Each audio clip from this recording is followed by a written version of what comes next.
Good morning student. आज आपको class 7 में कंप्यूटर के अंतर्गत लेसन 3 आपको समझाया जाएगा।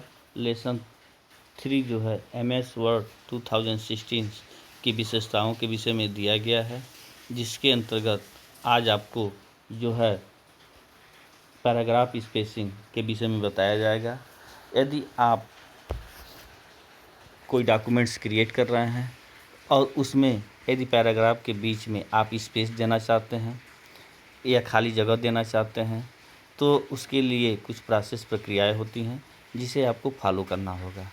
बाय डिफ़ॉल्ट MS वर्ड 2016 में जो है वर्ड स्लीव्स जो है 0 पॉइंट होता है, और यह वर्ड स्लीव जो 0 पॉइंट होता है वो बिफोर होता है, और साथ ही साथ प्रत्येक पैराग्राफ के बाद जो स्पेस दिया जाता है वो 8 पॉइंट का होता है। तो ये बाय डिफ़ॉल्ट होता है। यदि इसमें कुछ चेंजिंग या बदलाव करना चाहते हैं तो आप कर सकते हैं, और उसके लिए कुछ प्रक्रियाएं होती हैं जिसे हमें जो है फॉलो करना होता है। जैसे दिया हुआ है to adjust spacing between paragraphs, यानी पैराग्राफ के बीच स्पेस को यदि आप एडजस्ट करना चाहते हैं तो सबसे पहले आप जो डॉक्यूमेंट्स बनाए हुए हैं, यदि उस डॉक्यूमेंट्स में एक से अधिक पैराग्राफ लिखे हुए हैं, तो जिस पैराग्राफ में जो है स्पेस एडजस्ट करना चाहते हैं उसको सेलेक्ट करेंगे। सेलेक्ट करने के बाद जो है हम लेआउट टैब में जाएंगे। लेआउट टैब में एक पैराग्राफ ग्रुप होता है, और उस पैराग्राफ ग्रुप में आप देखेंगे बिफोर और आफ्टर नाम का एक ऑप्शन होगा। उसके आगे जो है बॉक्स बने होंगे, और उस बॉक्स में हम जितना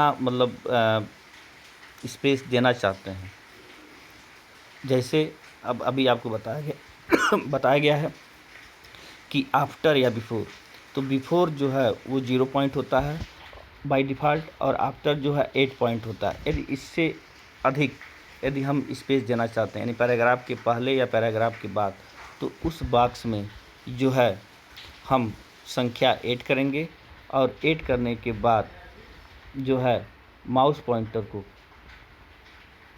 उस बॉक्स से बाहर लाएंगे और ला करके क्लिक कर देंगे। तो जो संख्या आप देंगे उसके अनुसार आपका जो पैराग्राफ है उस पैराग्राफ के बिफोर यानी पहले या आफ्टर यानी बाद में जो है आपका ब्लैंक स्पेस छूट जाएगा।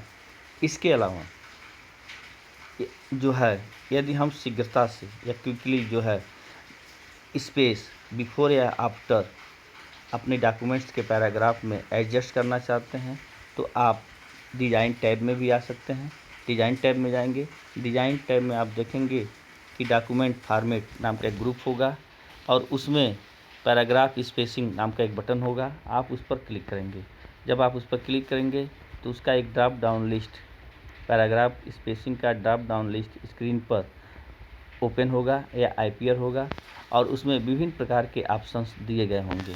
अब आप जैसा स्पेस अपने डॉक्यूमेंट्स के पैराग्राफ में चाहते हैं वो सारे ऑप्शन दिए गए होंगे।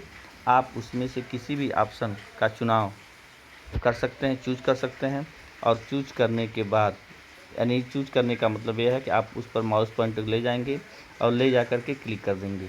जो ही आप क्लिक करेंगे आप देखेंगे आपके डॉक्यूमेंट के पैराग्राफ में जो आप ऑप्शन चूज किए होंगे उसके अनुसार स्पेस हो जाएगा।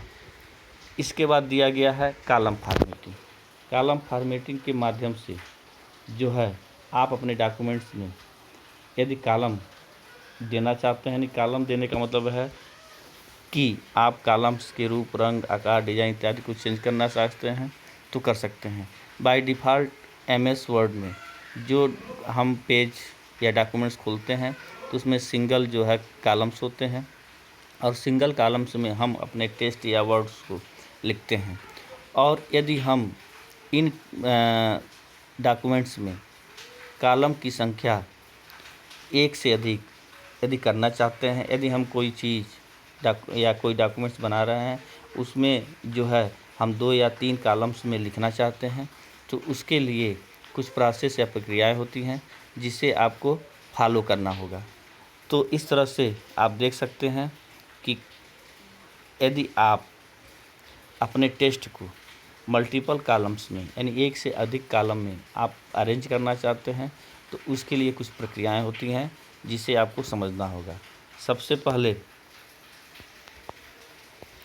आप टेस्ट को सेलेक्ट कीजिए और उस टेस्ट को जिसको जो है कॉलम में अरेंज करना चाहते हैं तो सबसे पहले हम टेस्ट को सेलेक्ट करेंगे, यानी उसी टेस्ट को सेलेक्ट करेंगे जिसको कॉलम में एडजस्ट करना चाहते हैं।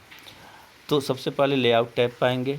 लेआउट टैब में आप देखेंगे कि एक पेज सेटअप ग्रुप होता है।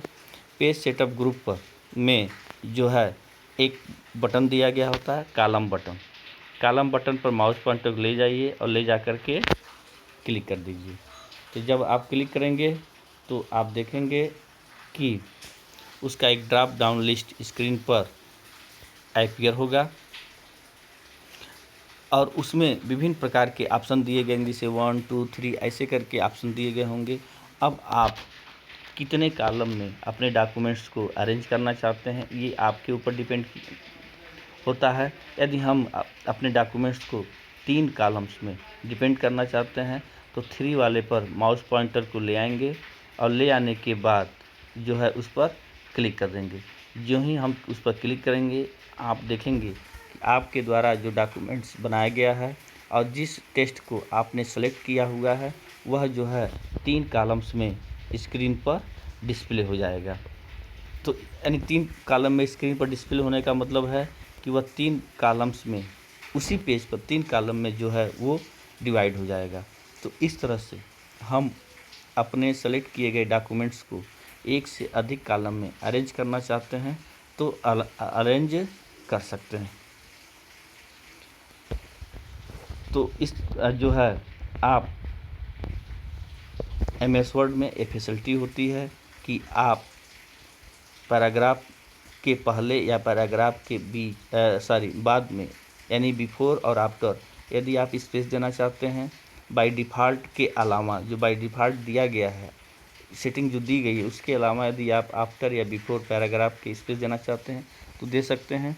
इसके अलावा जो आप डॉक्यूमेंट्स बनाए हैं उस डॉक्यूमेंट्स में जो कॉलम्स की संख्या यदि आप कम या अधिक करना चाहते हैं यानी एक से अधिक कॉलम्स में अपने डॉक्यूमेंट्स को डिवाइड करना चाहते हैं तो यह भी फैसिलिटी जो है MS वर्ड में होती है। यानी आप बाय डिफ़ॉल्ट हम सिंगल कॉलम होता है, सिंगल कॉलम के अलावा 2 या 3 जो है कॉलम में यदि अपने टेक्स्ट को या वर्ड को बांटना चाहते हैं तो यह फैसिलिटी भी MS वर्ड प्रोग्राम में होती है और इन ऑप्शनों का आप उपयोग करके इस सुविधा का आप उपयोग कर सकते हैं। Thank you.